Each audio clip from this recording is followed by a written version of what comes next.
യെശയ്യാവ് 10:1-17 വരെയുള്ള വാക്യങ്ങൾ. ദരിദ്രന്മാരുടെ ന്യായം മറിച്ചു കളയുവാനും എൻ്റെ ജനത്തിലെ എളിയവരുടെ അവകാശം ഇല്ലാതാക്കുവാനും വിധവമാർ തങ്ങൾക്ക് കൊള്ളയായി തീരുവാനും അനാഥമാരെ തങ്ങൾക്ക് ഇരയാക്കുവാനും തക്കവണ്ണം നീതികെട്ട ചട്ടം നിയമിക്കുന്നവർക്കും അനർത്ഥം എഴുതി വയ്ക്കുന്ന എഴുത്തുകാർക്കും അയ്യോ കഷ്ടം. സന്ദർശന ദിവസത്തിലും ദൂരത്തുനിന്ന് വരുന്ന വിനാശത്തിങ്കലും നിങ്ങൾ എന്തു ചെയ്യും? സഹായത്തിനായിട്ട് നിങ്ങൾ ആരുടെ അടുക്കൽ ഓടിപ്പോകും? നിങ്ങളുടെ മഹത്വം നിങ്ങൾ എവിടെ വെച്ചുകൊള്ളും? അവർ ബദ്ധന്മാരുടെ കീഴെ കുനിയുകയും ഹതന്മാരുടെ കീഴെ വീഴുകയും ചെയ്യുകയുള്ളൂ.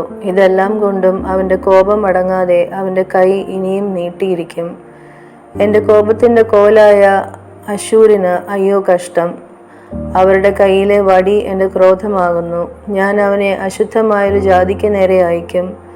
എൻ്റെ ക്രോധം വഹിക്കുന്ന ജനത്തിന് വിരോധമായി ഞാൻ അവന് കൽപ്പന കൊടുക്കും. അവരെ കൊള്ളയിടുവാനും കമർച്ച ചെയ്യുവാനും തെരുവീഥിയിലെ ചെളിയെപ്പോലെ ചവിട്ടിക്കളയുവാനും തന്നെ.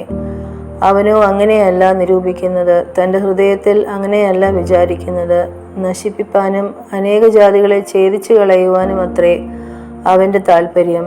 അവൻ പറയുന്നത്, എൻ്റെ പ്രഭുക്കന്മാരൊക്കെയും രാജാക്കന്മാരല്ലയോ?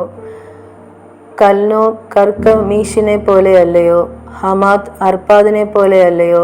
ശമരിയ ദമ്മേശക്കിനെ പോലെയല്ലയോ? യെരുശലേമിലും ശമരിയയിലും ഉള്ളവയേക്കാൾ വിശേഷമായ ബിംബങ്ങൾ ഉണ്ടായിരുന്ന മിഥ്യാമൂർത്തികളുടെ രാജ്യങ്ങളെ എൻ്റെ കൈ എത്തിപ്പിടിച്ചിരിക്കെ ഞാൻ ശമരിയോടും അതിലെ മിഥ്യാമൂർത്തികളോടും ചെയ്തതുപോലെ ഞാൻ യെരുശലേമിനോടും അതിലെ വിഗ്രഹങ്ങളോടും ചെയ്യുകയില്ലയോ? അതുകൊണ്ട് കർത്താവ് സിയോൻ പർവ്വതത്തിലും യെരുശലേമിലും തൻ്റെ പ്രവൃത്തിയൊക്കെയും തീർത്ത ശേഷം ഞാൻ അശ്ശൂർ രാജാവിൻ്റെ അഹങ്കാരത്തിൻ്റെ ഫലത്തെയും അവൻ്റെ ഉന്നതഭാവത്തിൻ്റെ മഹിമയും സന്ദർശിക്കും. എൻ്റെ കൈയുടെ ശക്തി കൊണ്ടും എൻ്റെ ജ്ഞാനം കൊണ്ടും ഞാനിത് ചെയ്തു. ഞാൻ ബുദ്ധിമാൻ. ഞാൻ ജാതികളുടെ അതിരുകളെ മാറ്റുകയും അവരുടെ ഭണ്ഡാരങ്ങളെ കവർന്നു കളയുകയും പരാക്രമി പോലെ സിംഹാസനസ്ഥന്മാരെ താഴ്ത്തുകയും ചെയ്തിരിക്കുന്നു. എൻ്റെ കൈ ജാതികളുടെ ധനത്തെ ഒരു പക്ഷിക്കൂടിനെ പോലെ എത്തിപ്പിടിച്ചു. ഉപേക്ഷിച്ചു കളഞ്ഞ മുട്ടകളെ ശേഖരിക്കുന്നത് പോലെ ഞാൻ സർവ്വഭൂമിയെയും കൂട്ടിച്ചേർത്തു.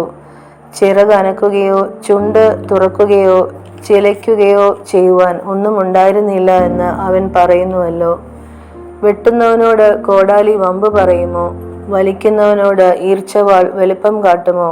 അതോ പിടിക്കുന്നവനെ വടി പൊക്കുന്നത് പോലെയും മരമല്ലാത്തവനെ കോൽ പൊന്തിക്കുന്നത് പോലെയും ആകുന്നു.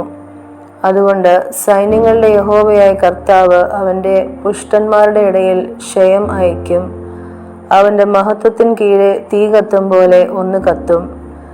ഇസ്രായേലിൻ്റെ വെളിച്ചം ഒരു തീയായും അവൻ്റെ പരിശുദ്ധനൊരു ജ്വാലയായും ഇരിക്കും.